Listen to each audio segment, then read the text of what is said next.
Mr. President of the United Nations General Assembly, Mr. Secretary General, Head of the State and Government, Excellencies, I am honored to address you today on behalf of the Filipino people on the 75th anniversary of the United Nations.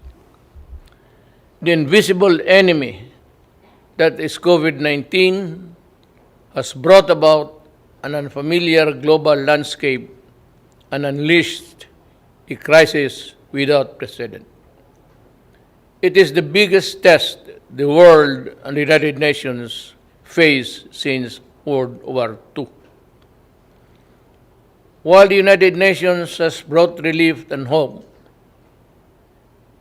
to so many countries and peoples around the world, it now finds itself saddled by a virus that has taken many lives and wrecked economies and social order. We are at a crossroads. How we address COVID-19 will define our future. For the Philippines, this means putting up all of the peoples of our United Nations at the core of this response. We will need to ask hard and fundamental questions about the vision and mission that the United Nations conceptualized 75 years ago. We need to ask ourselves whether or not we have remained true and faithful to the United Nations principles and ideals. Mr. President, in the light of the realities of the present, the Philippines grieves with all of the families all over the world who lost their loved ones to this horrible virus. We extend our heartfelt condolences. We salute all frontliners who put up their lives on the line even in countries not their own. So also do we honor and recognize the healthcare professionals who selflessly answered the call and to combat the COVID-19 pandemic despite its virulence and unknown characteristics. While each nation has its own strategy in fighting the pandemic, what the world needs are coordinated international plans and efforts to pursue a common purpose. COVID-19 knows no border, it knows no nationality, it knows no race, it knows no gender, it knows no age, it knows no creed. The Philippines values the role that the United Nations plays in its fight against the pandemic. And a middle-income country whose economic advances have been derailed by the pandemic, we welcome the launch of the UN COVID Response and Recovery Fund. Ensuring universal access to anti-COVID-19 technologies and products is pivotal in the global pandemic recovery. The world is in the race to find safe and effective vaccine. When the world finds that vaccine, access to it must not be denied nor withheld. It should be made available to all rich and poor nations alike as a matter of policy. The Philippines joins our partners in the ASEAN and the non-aligned movement, and in raising our collective voice, the COVID-19 vaccine must be considered a global public good. Let us be clear on this. We can call for a global health agenda with enough resources, and policy space for the World Health Organizations. We need a WHO that is quick to coordinate and quicker to respond. The Philippines will do its part in the pooling of global resources. Our health workers are among the best. Mr. President, just as we needed stability and confidence because of the pandemic, geopolitical tensions continue to rise. Escalating tensions benefit no one. The new flashpoints heighten fears and tend to tear peoples apart. When elephants fight, it is the grass that gets trampled flat. Given the size and military might of the contenders, we can only imagine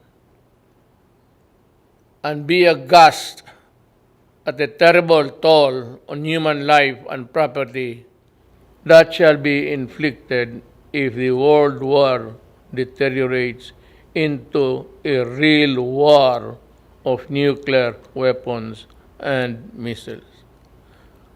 I therefore call on the stakeholders in the South China Sea, the Korean Peninsula, the Middle East, and Africa. If we cannot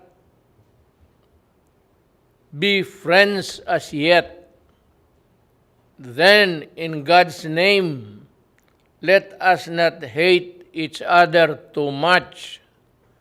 I heard it once said, and I say it to myself, complete agreement. Mr. President, Filipino migrant workers have been devastated by the pandemic. Many have lost not only their livelihood, but also their health and lives as well. Yet they go on in the front lines, healing, caring others in the different parts of the world. The Philippine government has embarked on an unprecedented repatriation program. More than 345,000 overseas Filipino workers needed to come home then. We have brought back half and are bringing back the rest. We thank the countries that have provided Filipino migrants with residence permit, access to testing, treatment, and related health services in this pandemic. We brought back most of our seafarers who were stranded because of COVID-19 restrictions.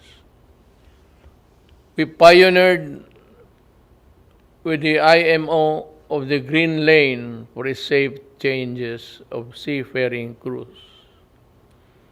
In these times, we need stronger cooperation in promoting and protecting the rights of migrants, regardless of their migrant status. We must all adhere to the Global Compact of safe, orderly, and regular migration. Unless states include all the migrants in this response to this pandemic, no one among us is safe until everyone is safe, as the Secretary General has said. With the poverty rate reduced at 16.6% and a sustained economic growth of 6.4%. Between 2010 and 2019, the Philippines was on track to becoming an upper middle income country by the end of 2020. But the pandemic has placed our economy in recession. Despite this downward pressure on growth, the Philippines remains committed to the Sustainable Development Goals.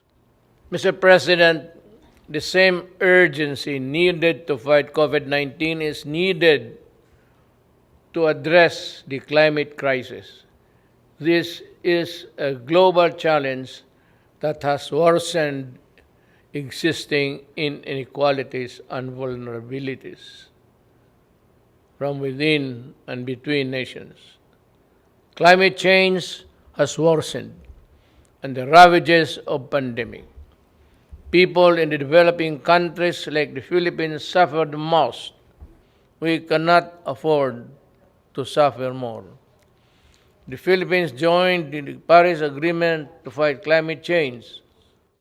We call on all parties, especially those who have not made good their commitment to fight climate change, to honor the same.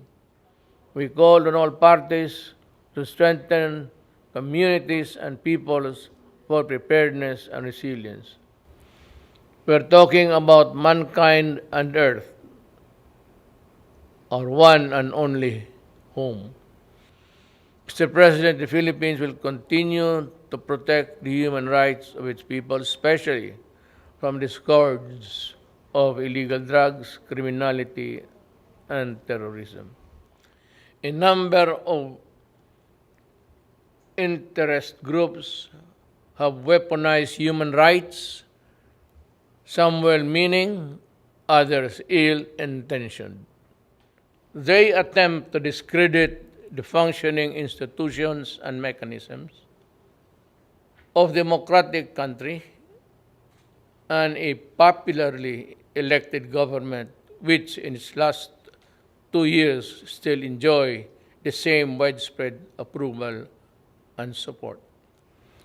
These detractors pass themselves off as human rights advocates while preying on the most vulnerable humans, even using children as soldiers or human shields in encounters. Even schools are not spared from their malevolence and anti-government propaganda. They hide their misdeeds under the blanket of human rights, but the blood oozes through. To move forward, open dialogue and constructive engagement with the United Nations is the key, but this must be done in full respect of the principles of objectivity, non-interference, non-selectivity, and genuine dialogue. These are the fundamental basis for productive international cooperation on human rights. Mr. President, terrorism looms large. As I said at the Aqaba process, the Philippines will do everything and partner with anyone who would sincerely desire to protect the innocent from terrorism in all its manifestations. The Marawi siege, where foreign terrorist fighters took part, taught us that an effective legal framework is crucial. Our 2020 Anti-Terrorism Act shores up the legal framework by focusing on both terrorism and the usual reckless response to it. Its enactment was done pursuant to our commitment and the strict adherence to the relevant Security Council resolution and the UN Global Counter-Terrorism Strategy. Most importantly, we remain committed to rebuild the stricken community and address the root causes of terrorism and violent extremism in my country.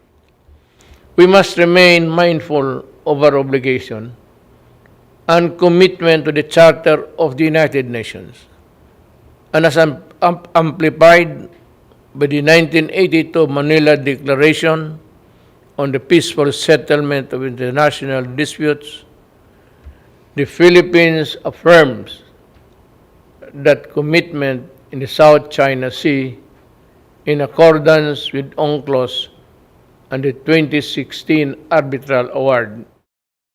The award is now part of international law, beyond compromise and beyond the reach of passing governments to dilute, diminish, or abandon. We firmly reject attempts to undermine it. We welcome the increasing number of states that have come in support of the award and what it stands for. The triumph of reason over rashness, of law over disorder, of amity over ambition. This, as it should, is the majesty of the law. Mr. President, the global health crisis has further complicated the global security environment. But no aspiration nor ambition can justify the use of weapons that destroy indiscriminately and completely. There is no excuse for deaths that a nuclear war could cause, nor the reckless use of chemicals and biological weapons that can cause mass destruction. These weapons of death puts us all at mortal risk, especially if they fall into the hands of terrorists without a shred of humanity in their soul. We can call all member states to fully implement the Nuclear Non-Proliferation Treaty and the Chemical and Biological Weapons Convention. I have asked the Philippine Senate to ratify the Treaty on the Prohibition of Nuclear Weapons, and importantly, we were among those to sign it first. Mr. President, the Philippines has a long history of opening its doors to the refugees.